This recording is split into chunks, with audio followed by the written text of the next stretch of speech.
On my way home from work, my home security camera activated. On it, I saw my mother in the living room, coaching my 8-year-old daughter. In court, I'm gonna say he touched me here. My daughter was pointing at her private parts, while my mother hugged her and told her she was a good girl. I almost swerved off the road, watching my daughter smile about how she was going to ruin my life in 3 weeks' time. The surprise Build-A-Bear I'd bought her was laughing at me from the back seat. The photos of Julie my mother had sent earlier now seemed contaminated. But instead of getting angry and acting on impulse like college me would have, I decided to take matters into my own hands. I sewed a recording device into the Build-A-Bear before driving home.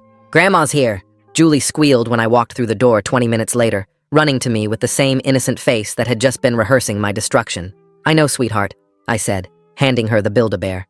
"Mr. Snuggles has a new friend for you." My mother smiled that grandmother smile I'd trusted for 42 years. "You spoil her, Daniel. How was work?" "The usual." I kissed Julie's forehead, my stomach churning. "Thanks for watching her, Mom." Over the next 2.5 weeks, I became the world's greatest actor. I installed cameras in Julie's dollhouse, her jewelry box, even inside the old tablet she used for games. Every device was legally purchased and placed in my own home, in items I'd bought. My lawyer would later call it genius. Tuesday, my mother brought Disney brochures to my daughter. "For after the bad man goes away," she whispered to Julie, who was ecstatic about the holiday and seemed to have no idea of the consequences she was doing. On Thursday, they practiced Julie's testimony again. "Remember, baby, tears help. The judge needs to see you're scared of Daddy." On Saturday, she gave Julie a new American Girl doll.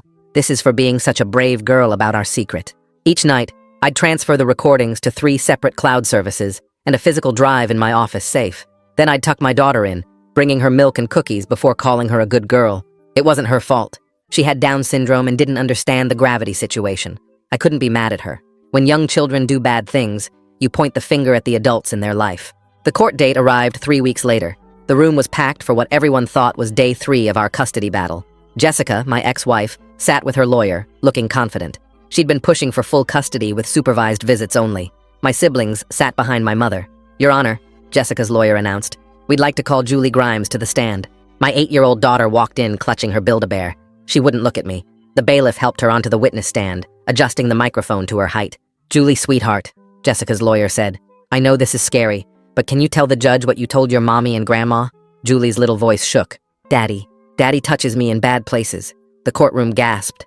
Jessica dabbed her eyes. My mother reached over to squeeze Jessica's hand in support. "Where does he touch you?" Julie pointed to her private areas. "There. He says it's our special secret." I felt my lawyer's hand on my arm, keeping me seated. My siblings were staring at me in horror. "How long has this been happening, Julie?" "A long time. He said if I told anyone, Mommy would get hurt."